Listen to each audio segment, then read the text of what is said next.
الرحيم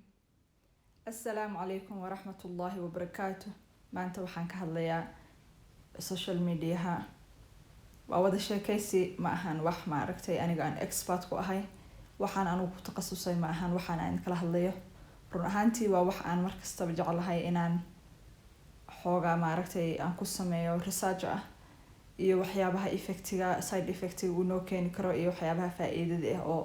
ay noo leedahay. sidoo kale xoogaa yar waxaan ka bilaabayaa social media waxaan kale rabaa inaan ka hadlo guurka. hore uga soo hadlay video ku horeeyay guurka ma aragtay dalxiiska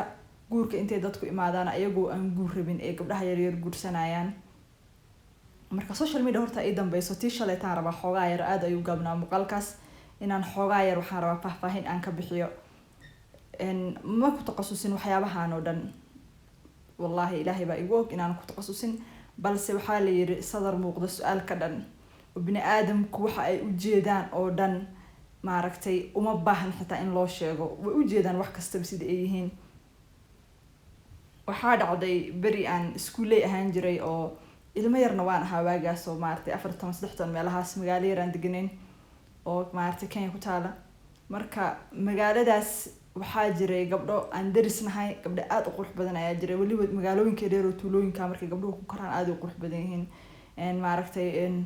cunto fiican ay cunayaan, waxbarasho haystaan, nolol yar oo iska maaragtay waxay haystaan jawi degan ay ku jiraan, dhaqsana way koraan.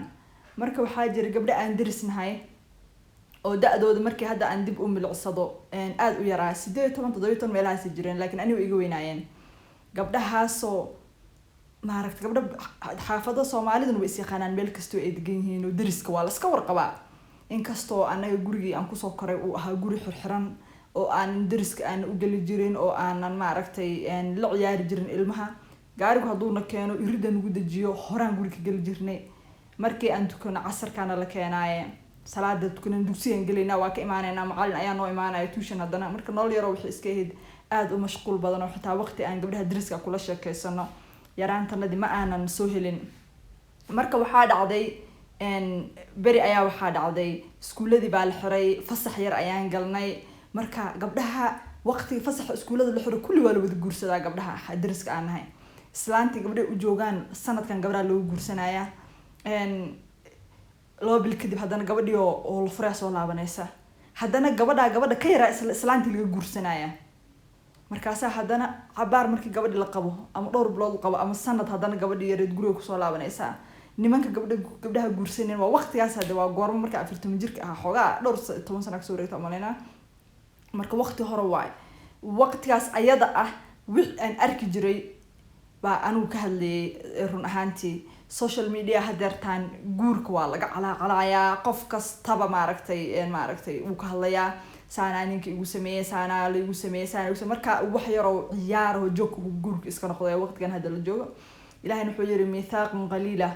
waa ma aragtay waa shaygaas de ilaahay uu karaameeyay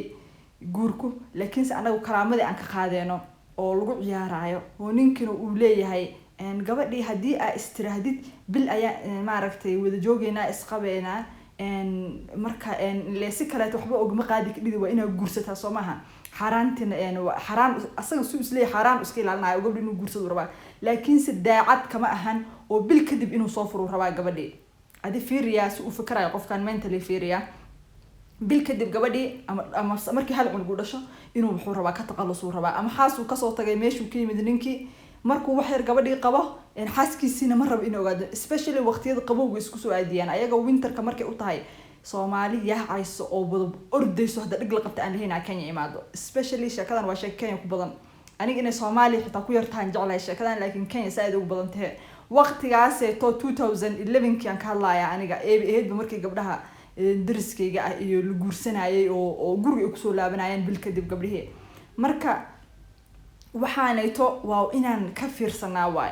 inaan ka fiirsanaa iska indha tirin. adiga hadaa waaritay gabadhaada adaa mas'uulka ah, waa inaan ninkan abaartaa, waa inaan ninkan ogaadaa wuxuu uu yahay. horta waa inaan ogaataa waxa uu damacsan yahay, waa inaan ogaataa ninkan.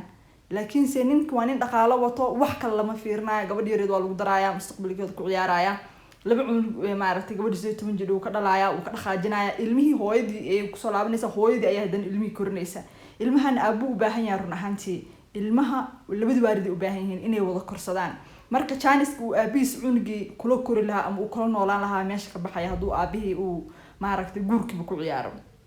marka aanu saas uga dan lahaa you have to be careful qofka aad nolosha la qaybsanaysid Soomaali hadaan hayna pressure iska jiro gabadha hadayba 15 xaq u dhaaftaba maxaa u guursan weyde heblaay gabadheed waa la guursada pressure xuna iska jiro waxa ogaataa da'du inay tahay horta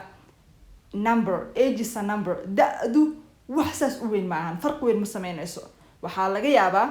inaad adigoo 18 jir aad guursatid waxa laga yaabaa adigoo 18 jir ah inaad guursatid oo qofkii uu ku silciyo uu ku rafaadiyo oo uu de waqti ku xalaaleeyo oo cabsi iyo cilla iyo ciil ku bado hadii qofkii uu nolosha dhanba ku qaraareeyaa laga yaabaa waxa laga yaabaa gabar aan bal guursan si u joogtay wax baratay jaamacad dhameysay 35 markii joogtay guursatay inuu ilaahay qofka qof ugu wanaagsan intuu ku soo aadiyo ee nolol farxad ku noolaato oo labada cunug saddexda cunug isku dhalaan ay si fiican u korsadaan oo hadda waxaan ku irmaash ala nolol hadii aan laga sheekeyn karin ay gasho marka adigu ha istadajin waa macquul adoo yarna xataa qof wanaagsan aad heshid laakiin si degdeg baan ugu jira pressure baan la saaraa hadaan society-ga nahay pressure baan la saaraa waxaan xasuustaa maalin dhexdaas ah hadda dhawey bay ahayd bishii 12aad oo hadda bishii 12aad ku jirnaa in fact waxaan maleynaa bishan may astaghfirullah waxay ahayd November sababtoo waan xasuustaa xalfad ayaa madraso ku leeyahay oo Quraan ah oo la dhigay xalfadiina looga yeeray marka waxa la aruurinayay qarashkii xalfada ku bixi lahaa iyo wixii marka lacagtii isku qorqoreynay xalfadii u socday run ahaantii maalintaas waa xasuustaa fiican xasuustaa bishii la soo dhaafay ahayd gabar ayaa maama ah oo maamo weynahaya oo dariiq isku aragnay kor umba iskan qaana Soomaali kor iska qaanaan waa salaanay iska waran fiicantaha habar maxaa u guursameed markaas aan ku yiraahdo habar insha Allah waqti khair markii la gaaro waqti Ilaahay ugu talagalay insha Allah iska iman doontaa dhimal hana anaga hadartaan maartay wax dhibaato iyo maartay ma jirto alxamdulillah qofka lagu talagalay maartay waqti Ilaahay ugu talagalay imaanaya habar waxaas wax weyn ma loo ma baxo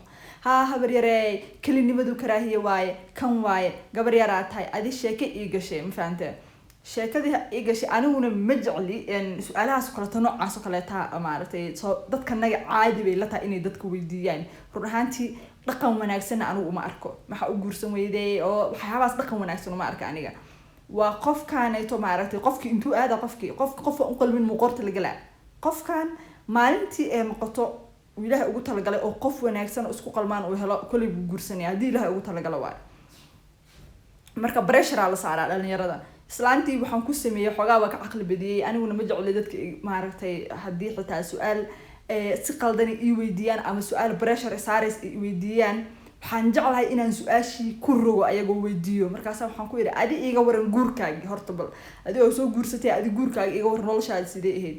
marka sheeka dheer ay gashay nimankii guursatay waxyaabihii sheeka aad u dheer ay gashay islaantii marka anigu su'aashaas waxa sababta aan weydiiyay waxay ahayd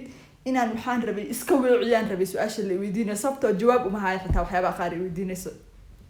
marka ayadan ku rogay ma fahamtay marka guurka meeshaas ooga haraya guurka topic guurka ma dhamaanayo waa very long topic marka insha Allah Ilaahay ha siiyo qof kasto dhalinyaro ah qof daacad ah qalbi daacad ah qof aan xumaan la rabin qof aan ciil iyo maaragtay aan badayn qof Ilaahay ugu dhawaanayo Ilaahay ha siiyo dhalinyarada dhan inta wanaagsan helaysa fingers crossed waa matqaana waa rajaynayna insha Allah waxaan soo arkay xitaa wallahi book xitaa waa ka qori karaa waxyaabihii aan soo arkay guur dad isqabo oo isciilayo de waxaan ku iri nolosha isku qaraareeynayo marka qaar xitaa waxaad is leedahay bal qof noocaas oo kale taayo qofkiisii dhamaan noloshii qaraar ooga dhigayo saa u silciyay yaa intii aad qoort u gal lahayd bal banaankaaga taagno ma fahanto waxa la yiri ninkii banaankiisa maradiisu geed ma qabsato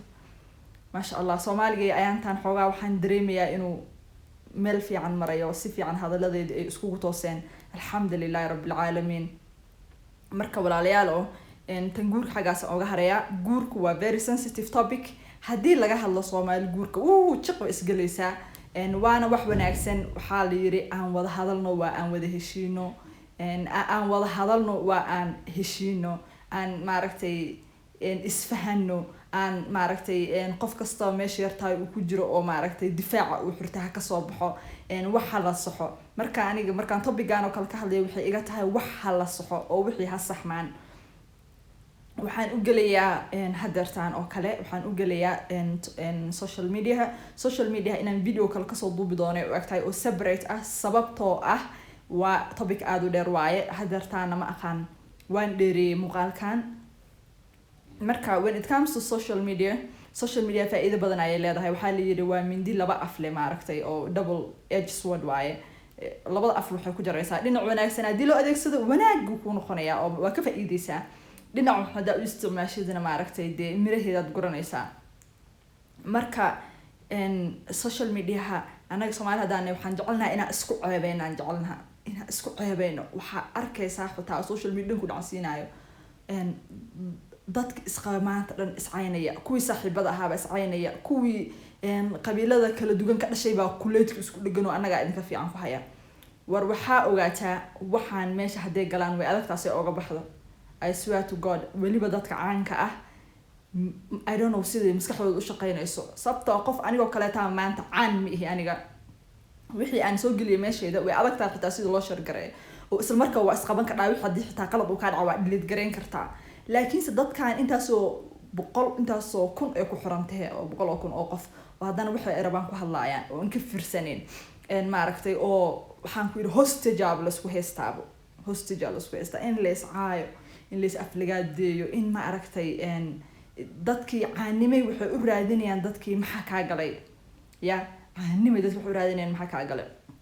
waxa ogaata caanimadana dhibaatooyin aad u far badan ay la imaataa nabad iyo xasilooni kuma noolaanaysa maalinta caan noqotid dhibaato badan ay la imaanaysaa caanimada hadda waxa u maleysaa inay wax weyn kala maqan tahay oo maaragtay albaabada khair ku furmayaan laakiin se dhibaato ay kala maqan tahay caanimadu waxa ogaataa caafimaadka iyo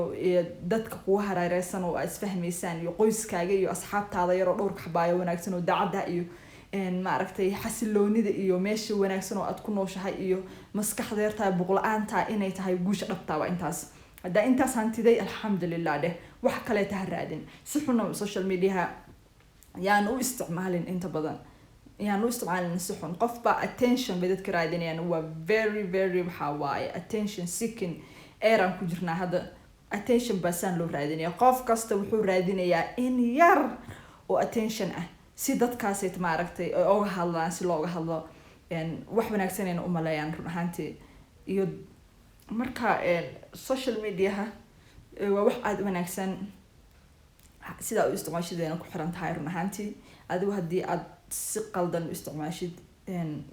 kuleyba waxaad helaysaa waxaad shaqaysataa helaysaa mid kale to waqtiga subhanallah waqtiga waxa la yiri waa nimcooyinka Ilaahay uu bixiyo nimcooyinka ugu weyn ku jira sidii aad waqtiga u isticmaashid ay noloshaada noqonaysaa waqtiga hadii si fiican loo isticmaalo noloshaada ka muuqanaysaa waqtiga sida aad u isticmaashay qof kasta noloshiisa waxa ka muuqanaysaa waqtiga sidii uu mataqaana waqtigiisa sidii uu isticmaalay ama uu maxay ahayd horta what's the word waqtigiisa sida uu maamulayay kelmadaas aan raadinay waqtigaas sida uu maamulaysid ay noloshaada noqonaysaa marka waqtiga aan ka faa'iideysano inta badan wallahi waxaan isdhahaa mararka qaar aniga bixitaaba is eedeeyo aniga iska bilaabay nafteeda waxaan isdhahaa saacadahan raxmoy YouTube ku jirto videoda muuqaalada aad daawanaysid ama Facebook ku jirtid oo maala yaqani iska dhex fadhido xitaa meesha adoo wax saas aan ka qabanayn bal hadii noloshayda aan waqtigaas ku bixin lahaa ina anigu wax qoraan jeclahay inta badan I love writing hamigaygu wuxuu ahaa xitaa markaan ilmaha yar ahaa xitaa inaan buug badan qoraan jeclahay alxamdulillah wayna dhici doontaa marka waxaan is dhahaa marka qaar anaa iscanaanta waxaan dhahaa waqtigan hadaa gelin lahayd buugaagta aad rabtid inaad qortid iyo waxa aad rabtid inaad qortid raxmoy bal xageed gaari lahayd maanta iska fiirbal marka waqtigu waa cajiib waay saa u isticmaashid ay noloshaada noqonaysaa hadaa waqtiga aad ka faa'iideysan hadii uu yahaybo maaragtay yoolkaagu uu yahaybo sawir iska qaad maanta dhan maaragtay inta ku post garee maala yacni qof aadan ka siin iskala sheekayso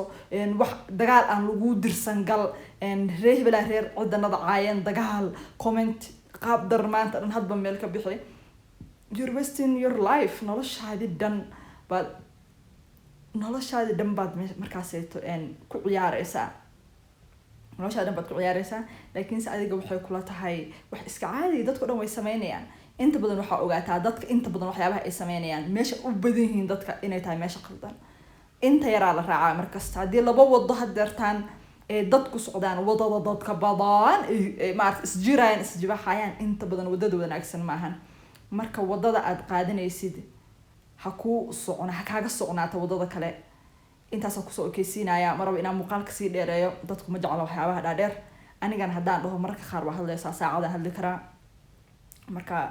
and see you soon insha Allah stay blessed stay brilliant ilaa intaan ka kulmayna muuqaalka ku xiga